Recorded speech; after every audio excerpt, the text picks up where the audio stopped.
El jardín curioso. Peter Brown, editorial Takatuka.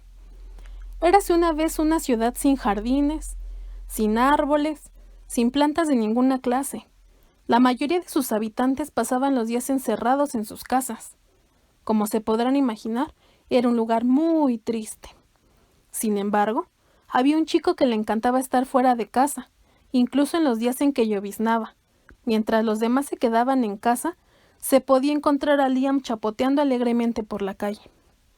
Fue precisamente en uno de esos días en que Liam hizo un montón de descubrimientos sorprendentes. Estaba paseando por los alrededores de la antigua línea del tren, como hacía de vez en cuando dio con una escalera oscura que subía hacia las vías. Hacía mucho tiempo que el ferrocarril ya no funcionaba, y puesto que Liam siempre había querido explorar las vías, solo había una cosa que se le podía ocurrir hacer a este curioso muchachito. Liam subió corriendo las escaleras, empujó la puerta y salió a las vías. Lo primero que vio fue una pequeña mancha solitaria de color. Lo último que habría esperado encontrar allá arriba eran plantas y flores silvestres, pero cuando se fijó mejor, se dio cuenta de que se estaban muriendo. Les hacía falta un jardinero. Es verdad que Liam no era jardinero, pero sabía que podía ayudarlas, así que a la mañana siguiente volvió a las vías y puso manos a la obra. Las flores estuvieron a punto de morir ahogadas, y además, Liam tuvo algunos problemas con la poda, pero las plantas esperaron pacientemente a que el chico fuera aprendiendo sobre el arte de la jardinería. Con el paso de las semanas, Liam empezó a sentirse como un verdadero jardinero, y las plantas empezaron a parecer un verdadero jardín.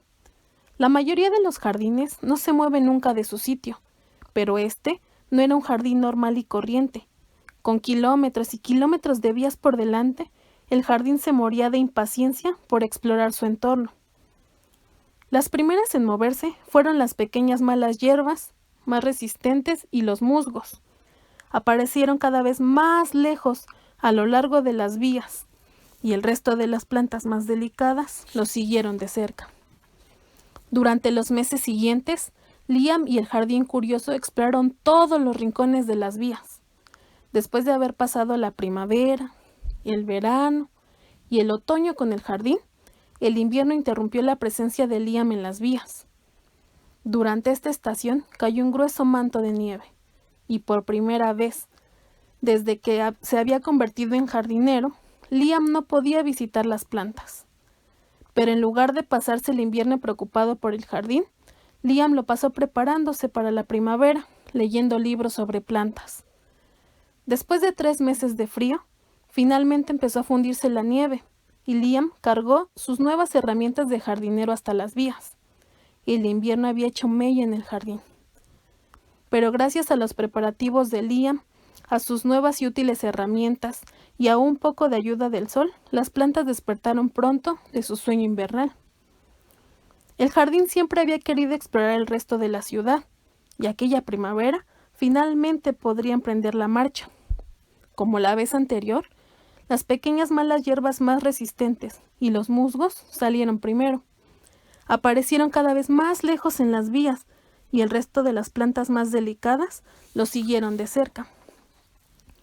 El jardín sentía especial curiosidad por las cosas viejas y olvidadas.